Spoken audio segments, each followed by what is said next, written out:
This is George Fielding Elliott, CBS News, New York.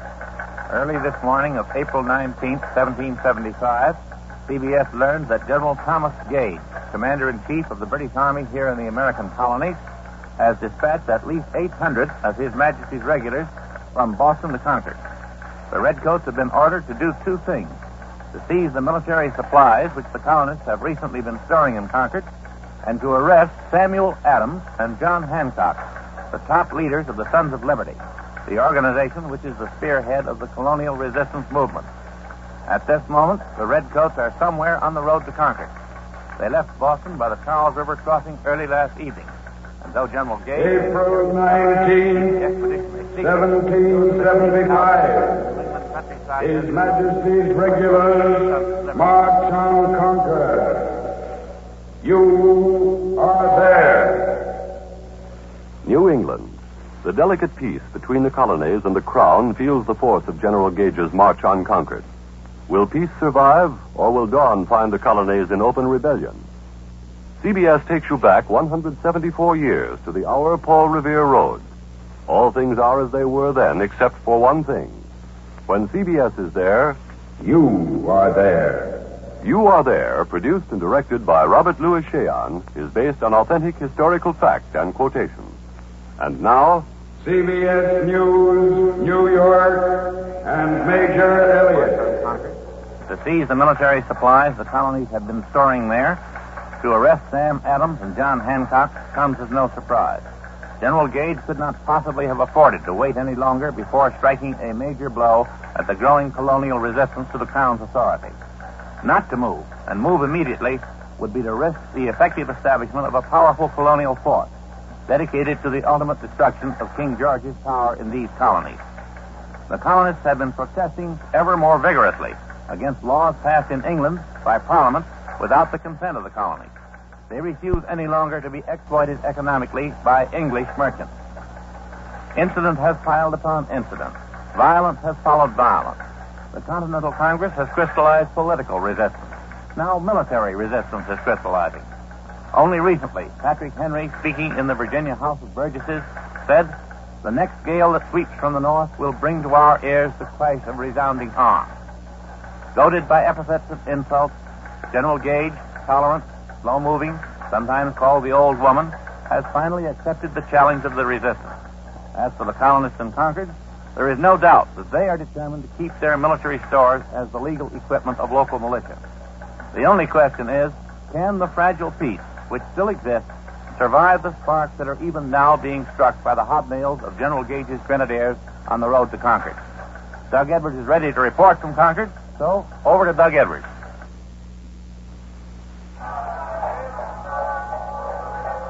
I'm in Concord Town Square in front of Wright's Tavern. It's still dark, but there's a bright moon. There are candles in the windows, torches on the square. The citizens have been awakened.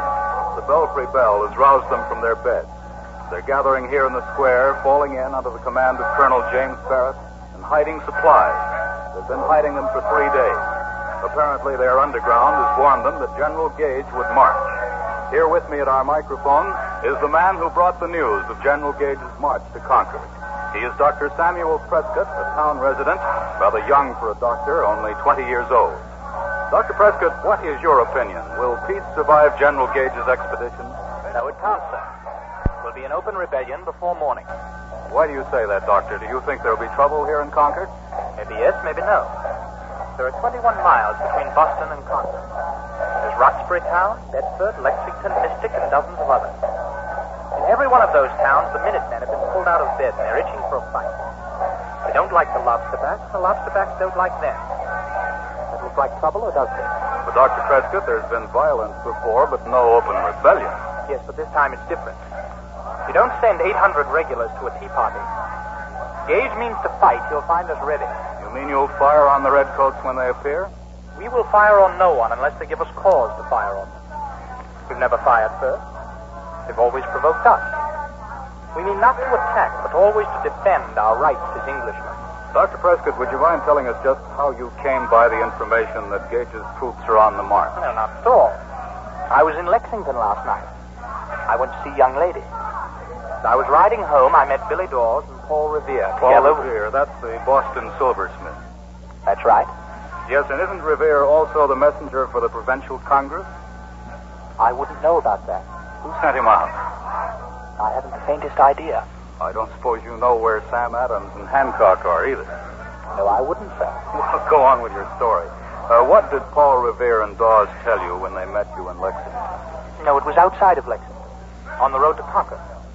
I was going to ride in with them to Concord when we met four lobsterbacks. Cursed rebels, they called us. They said they knew we'd been rousing the militia, threatening to blow out our brains. They ordered us into a pasture. I took my chances, though. I spurred my horse over a stone wall by Folly Pond and shook them off. So did Billy. But they caught Revere, Lord help him. Where's Dawes now? I don't know. I'm sorry now. I can't answer any more questions. I've got Paul in with the Minuteman. Well, thank you very much. That was Dr. Samuel Prescott, who brought the report that General Gage's troops are on their way here to Concord. You heard him say that, in his opinion, the colonies will be in open rebellion before morning. If he's correct, if rebellion does come, if the question if these local Minutemen can carry through successfully against the highly trained and well-supplied redcoats of His Majesty's forces. This Concord militia is a strange mixture of farmers, young boys, old men, and seasoned Indian fighters. None of them has a uniform. They're dressed in crude homespun pants and cotton shirts. A few wear the familiar three-cornered hat worn in this section of the colony. But their battle gear is pathetically inadequate. Some have a powder horn slung over their shoulders and firelock muskets. A few have no weapons at all. Occasionally, some of them wander in and out of Wright's Tavern and partake generously of mugs of hot rum flip. Their women folk are helping with the stores. They're priming muskets, giving their husbands loaves of bread and salt pork, and extra pairs of warm stockings.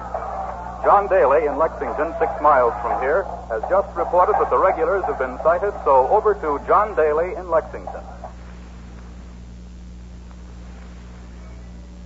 Here on the Lexington Green, in front of the Buckman Tavern, we can see His Majesty's regulars approaching on the Boston Road, about 300 yards off.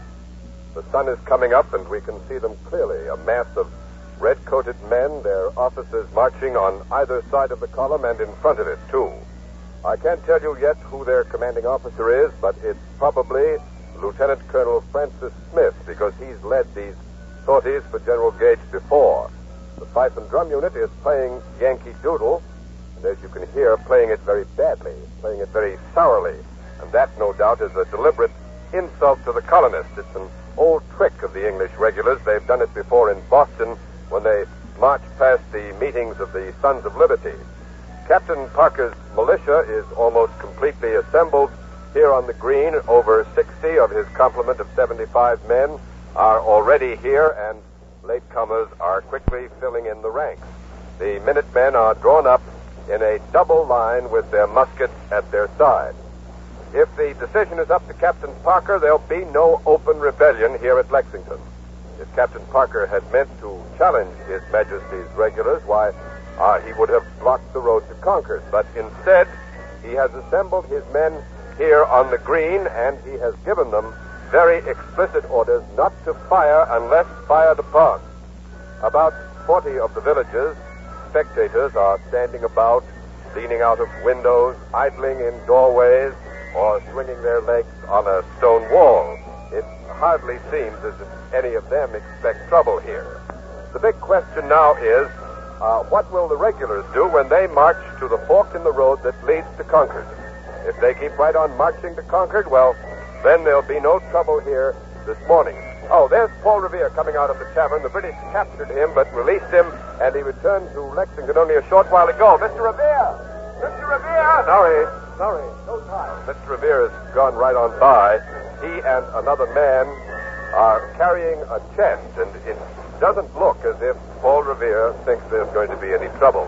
He certainly wouldn't be so calm carrying that chest across Lexington Green if he did. Well, the regulars, His Majesty's redcoats, are almost at the fork in the road now. They're a mixture of grenadiers in their high pointed caps and light infantry. There are no field pieces, no artillery, since there was no prospect of a formal engagement when the redcoats left their barracks. They'd hoped, as a matter of fact, to catch Concord completely by surprise, as you've probably been told. The redcoats' ranks are orderly, bayonets gleaming in the rising sun, the officers handsome as usual with their beautifully powdered wigs and their lace cuffs. Many of the regulars we can see now, they're close up, are covered with mud from the waist down. They very evidently waded through some kind of marsh country.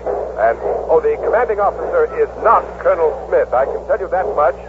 He's a younger man, a major, in fact, by his uniform, and an officer not of the Army, but of the Royal Marines. And I don't recognize him. The fights have stopped playing. The commanding officer has given the order to halt. The order is repeated down the long red line, and the major has ordered his men to prime and load. 800 redcoats are loading their muskets. We can't tell yet if the major seriously means to fire or if this is just a maneuver to intimidate Parker and the militia. Captain Parker hasn't moved, but some of his men are calling out. Some seem to think it's folly to stand here because they're hopelessly outnumbered, but there are others who are against breaking ranks, and that's Captain Parker talking now. Listen to me. The first man who offers to run shall be shot down. Stand your ground. Don't fire unless fired upon. But if they mean to have a war, let it begin here. Well, you heard Captain Parker. He told his minute. The red-coated major has ordered his men up on the green, and they're advancing on the double. Bayonets at charge. 2 platoons of 3 ranks each. Some of Captain Parker's militia have broken ranks, are running away, but most of them are still there, standing at attention, muskets at their sides. His Majesty's regulars have halted now, their guns leveled at the double line of Minutemen. The 2 opposing forces are face to face, rigid and resolved. That's the major. He's galloped up on the green with 2 officers. Disperse, ye rebels, he cries out, ye villains. Disperse. Captain Parker's face is drawn, his lips are tight. He hasn't answered. His men haven't moved. Break ranks. And that was Captain Parker. He's called out, break ranks. Break ranks. Ordered the Minutemen to break their ranks. But the major is ordering the dispersing militia to lay down its arms. He's not satisfied with their dispersal alone. He's shouting at the Minutemen, waving his sword angrily. Someone has fired a shot. I couldn't see where it came from. It seemed to come over from my left. It may have been one of the younger of His Majesty's officers. The redcoats have fired point blank at the militiamen. Some of Captain Parker's men have fallen. 3 of them. There are 5 down now. The major is pointing his sword downward, trying to prevent another volley from the redcoats. He did not order the firing of that first volley. The militiamen are firing back without a command, without any order of any kind. They're firing spontaneously in anger. The major's horse has been hit. It's rearing up. The spectators are running for cover as fast as they can. The women screaming. Everything is confusion, and the green is choked with musket smoke. A redcoat has been hit, but the militia has broken completely. They're fleeing in all directions. But both sides are firing freely. However, most of the firing is coming from the redcoats. The redcoats are running after the fleeing Minutemen, firing as fast as they can climb and reload. The major is still trying to stop his men from firing and to get some semblance of order, but his men are out of hand. A Minuteman has just been bayoneted on the spot because he refused to move. Some of the regulars are now trying to break into the meeting house, and they're breaking down the door. There must be at least 6 Minutemen lying out there dead or wounded, and still more have been wounded. I don't see any of Captain Parker's men now. They've all disappeared. The redcoats are quieting down a bit. Their officers are slowly getting them back into line on the road. Some of them still firing, however, when they think they see a colonial. The major is swearing at his men. The situation exploded in his hands.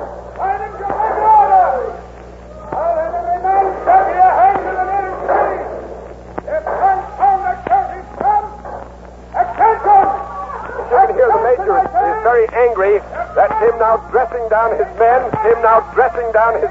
The smoke is clearing. The regulars are flushed, wild-eyed and panting.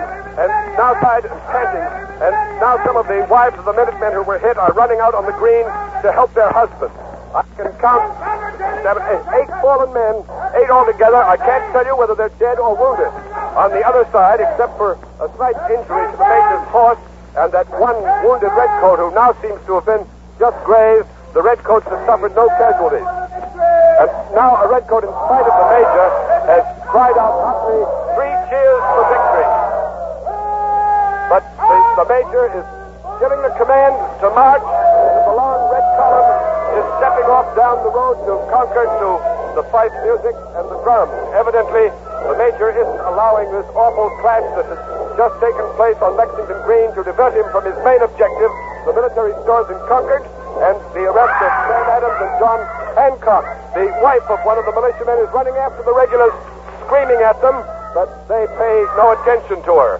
I'm going now to try and get a full and accurate report on the casualties, but the center of attention has shifted to Concord, so back to Doug Edwards.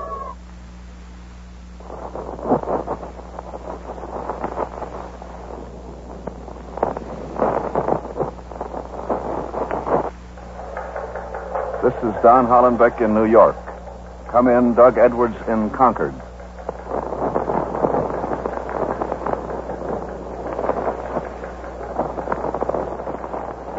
Go ahead, Doug Edwards.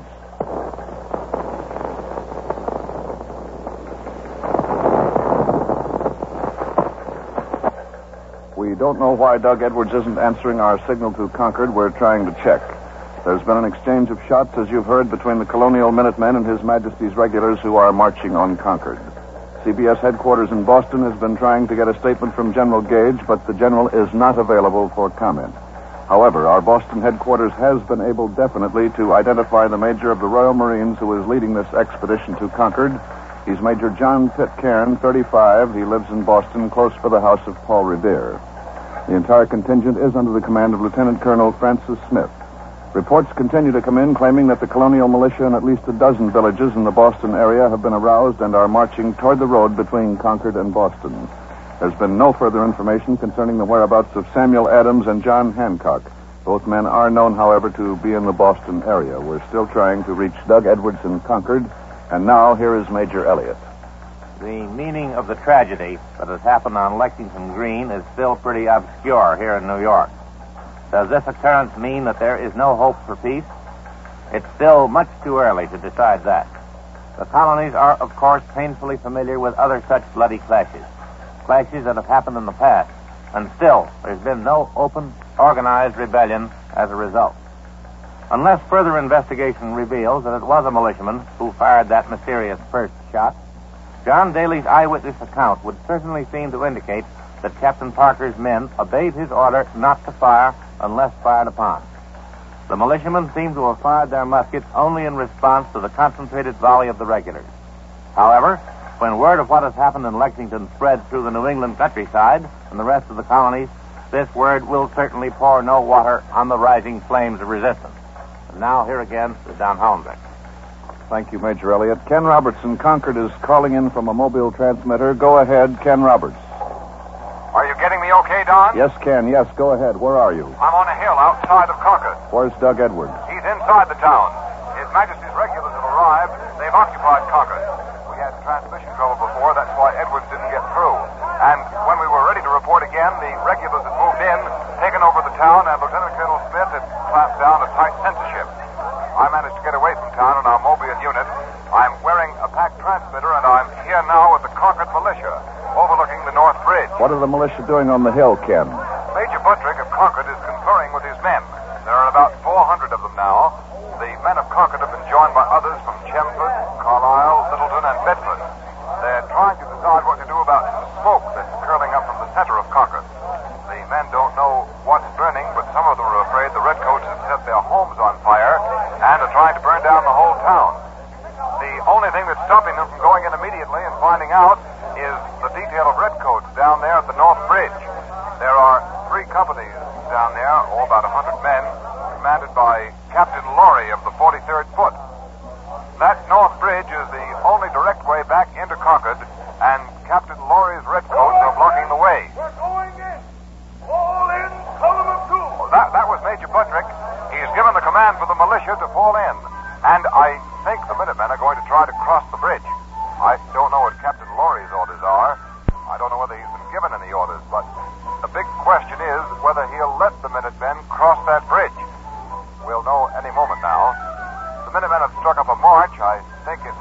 cockade. 2 by 2, they're approaching the bridge. I'm following the column. Major Buttrick is leading. Captain Davis, commanding the contingent from Acton, is walking at his side. All the men are walking steadily with great resolution. They're not speaking now. They're not looking to right or left. Their eyes are fastened on the regulars on the other side of the Concord River, watching the imposing mass of scarlet uniforms that sort of funnels into the entrance of the North Bridge. The regulars know the Minutemen are coming. Well, Captain Laurie has shouted a command to his men. I couldn't hear it. He's still too far away. But the Redcoats have taken up the traditional street firing formation. 3 ranks, the men in the first rank kneeling, the second stooping, the third aiming muskets at eye level. It's a strange move. I don't understand it. If Captain Laurie means to start a fight, his men are jammed into the small bridge area right out in the open, and the regulars are also outnumbered 3 to 1. Captain Laurie has ordered some regulars to rip up the planks of the bridge. He's going to try to stop the Minutemen from crossing. There goes one plank, and another. Leave the plank! This is our bridge! That was Major Buttrick. He shouted angrily to the Redcoats to desist, to leave the planks. This is our bridge, Major Buttrick screamed. And the regulars have stopped. They've stopped tearing up the planks. The Minutemen are almost at the bridge now. The Redcoats are on the other side. Only about 75 feet or so of the Concord River separate the 2 groups. The Minutemen keep marching, and another minute or so. 3 shots. The Redcoats fired 3 shots just now, but they splashed into the water. Another shot fired by a regular. Perhaps they're warnings. The Minutemen keep moving, though.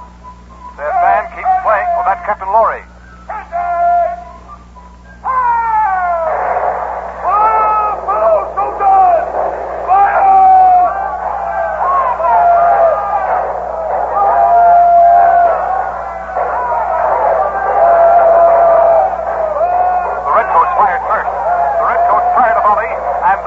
Thundered back with all their muskets. They ripped great holes in the started line. Regulars have been hit. The ranks are broken. They're running for cover now. I'm taking cover myself on this side of the bridge. The Minutemen are storming across the bridge, shooting after the Redcoats. It's a rout, a complete rout of the regulars. Several Minutemen have been hit. There aren't many, maybe 6. The advance units of the Minutemen are across the bridge now. And they've taken cover behind a stone wall, still firing at the regulars. Redcoats are stumbling over each other, and no one is helping the wounded. Some of the men are crawling, slipping. I've never seen regulars so demoralized, so confused. Major Buttrick's men aren't going on beyond the stone wall. The fire is letting up now. Men don't seem to be going into Concord. I'll try to get Major Buttrick and find out what he plans to do. Go ahead, Don Hollenbeck in New York. We have more news here. Heavy reinforcements of His Majesty's regulars have left Boston for Concord. Almost 1,000 troops under Lord Percy are moving along the road to Lexington. It's believed the request for those additional troops came by courier from Colonel Smith and now Major Elliott. 1,000 fresh regulars on their way to Concord, and the road swarming with newly arriving militia. These are fast-moving developments, and they are certainly ominous. Can Lord Percy get past Lexington without a clash? And what are his orders?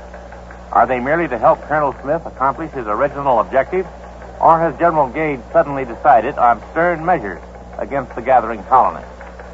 The situation certainly is growing worse at every passing moment. It seems sure that neither Minuteman nor regular wants war. And yet it seems that both are being forced into war by the dynamics of the struggle. Now, just a moment. Doug Edwards in Concord reports that Colonel Smith and his men have left Concord, heading back for Boston. Edwards is able to broadcast again, so come in, Doug Edwards. The situation in Concord has been relieved for the moment at least, but no one is sure exactly what's happened. The last of His Majesty's regulars that occupied the town has left. Whether it's for good, we don't know, but they've left without any further bloodshed. So far, no arrests, no incidents after that one at North Bridge. All Redcoat details are rejoining the main body of troops, and then they began their march back to Boston again by way of Lexington. It seems strange that Colonel Smith and Major Pitcairn attempted no retaliation for what happened at the North Bridge. The search for military stores proved fruitless, rather embarrassing to the redcoats. They seized a few barrels of flour, rolled them into the mill pond. They found some musket balls, threw them into the water too. Also, they spiked a few small cannon and burned their carriages. That was the smoke seen by Major Buttrick and his men. The townfolk here are milling about around the tavern, asking the big question, has Colonel Smith left for good, or does he intend to meet Lord Percy and return? The answer to that question is going to come soon enough, but even before Colonel Smith and Lord Percy meet, His Majesty's redcoats who have just left Concord must pass through an area alive with angry, suspicious, nervous militiamen, their fingers itching on the triggers of their muskets. Can Colonel Smith run that gauntlet without trouble? We'll find that out in a matter of moments. John Daly, in a mobile unit, has now moved up from Lexington. He is now at an intersection on the road a mile from here called Merriam's Corner. The regulars are approaching, so over to John Daly. We pulled into a cluster of trees overlooking the road from Concord. This place is known as Merriam's Corner because a local farmer by that name has his house here. The thousands of Minutemen who were awakened by Paul Revere and William Dawes and all the other messengers who spread the alarm are strung out on both sides of the road all the way to Lexington and possibly beyond. They're unorganized, they have no officers, but they've got plenty of muskets and powder. They're all keeping out of sight, crouching behind barns and rocks, standing behind trees and stone walls, and now and then you can spot a head bobbing out, but wherever they are, every Minuteman is watching that great cloud of dust approaching Merriam's Corner from Concord, the dust thrown up by His Majesty's regulars. The advance units of the regulars are in sight. They seem to be tired. No fife and drum plays them on. There's no music. They're carrying their wounded in chaises along the center of the road. Some of the infantry walk up on a ridge which slopes down and joins the main road here at Merriam's Corner. The redcoats are passing us now, moving into the ambush of Minutemen hidden on both sides of the road. The redcoats must know that the Minutemen are here, watching them, for they seem to be uneasy, uncertain of themselves. This is a tense moment which will decide if there's going to be another tragic clash here at Merriam's Corner. Nothing has happened yet, however, and the regulars are deep in it. One of the Minutemen has fired at the redcoats. The musket was fired from a rock or tree to my right.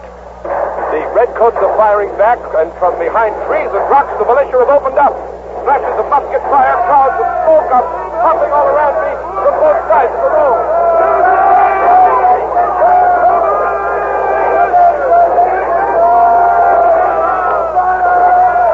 Every tree, every rock, every wall has suddenly come alive. The redcoats are falling. His Majesty's redcoats are falling, but they keep on marching because it's the only thing they can do. This can only mean war. There's no doubt about it. It's open rebellion.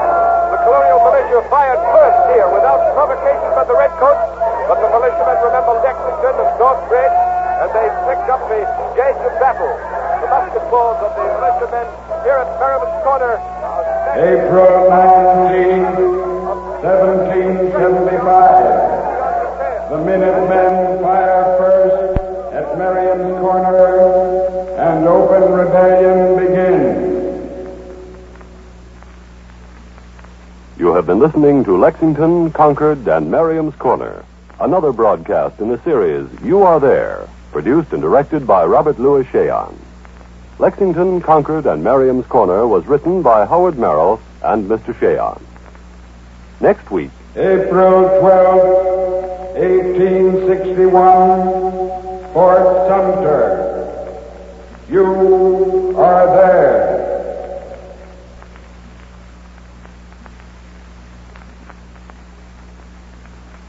Tonight, America's favorite schoolmistress, our Miss Brooks, goes to the dogs in her latest adventure on CBS.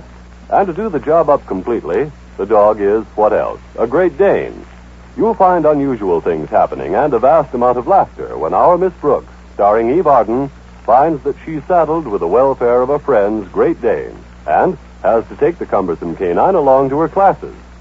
Also on CBS tonight, our other great Sunday feminine star, Helen Hayes, will be heard in the famous Broadway melodrama Love from a Stranger. Eve Arden as our Miss Brooks and Helen Hayes, star of the Electric Theater, come to you every Sunday evening over most of these same CBS stations. This is CBS, the Columbia Broadcast.